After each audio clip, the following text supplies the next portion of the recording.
ജാസ്മിനെ നൈസായിട്ട് സിജോ ട്രിഗർ ചെയ്തിട്ടുണ്ട് കേട്ടോ. അപ്പോൾ ഈ സീസണിൽ ട്രിഗർ ചെയ്യാൻ സിജോനേക്കാൾ ബെസ്റ്റായിട്ട് വേറെ ആരുണ്ടെന്ന് എനിക്ക് തോന്നുന്നില്ല. അത് റോക്കിൻ്റെ ഇൻസിഡൻറ്റിന് തന്നെ നമുക്ക് അറിയാം. റോക്കിനെ ട്രിഗർ ചെയ്ത് അവസാനം ഒരു ഇടിയും മേടിച്ച് പോയ ആളാണ് സിജോ.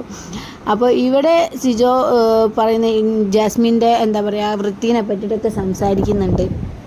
ഹൈജീനെ പറ്റിയിട്ടാണ് കൂടുതൽ സംസാരിക്കുന്നത്. പക്ഷേ ജാസ്മിന് സിജോ പറയുന്നത് കംപ്ലീറ്റ് ചെയ്യാൻ പോലും സമ്മതിക്കുന്നില്ല. സിജോക്ക് എന്താ പറയുക ഒരു സെൻറ്റൻസ് പോലും കംപ്ലീറ്റ് ചെയ്യാൻ ജാസ്മിൻ സമ്മതിക്കുന്നില്ല. അതിൻ്റെ ഇടയിൽ കയറി ഇൻ്റർഫെയർ ചെയ്യുകയാണ് ചെയ്യുന്നത്.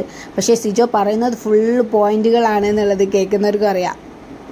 വ്യക്തമായിട്ടാണ് സിജോ സംസാരിക്കുന്നത്. അതും ദേഷ്യപ്പെടാണ്ട് മാന്യമായിട്ട് എന്താ പറയുക അത്രയും മാന്യമായിട്ടാണ് സിജോ അവിടെ ജാസ്മിനോട് സംസാരിക്കുന്നത്. എന്നിട്ട് ജാസ്മിൻ ഇടയിൽ കയറിയിട്ട് വലിയ സൗണ്ടും ഇതൊക്കെ ഇട്ടിട്ട് ആ സിജോ പറയുന്നത് വഴി തിരിക്കാൻ നോക്കുന്നുണ്ട്.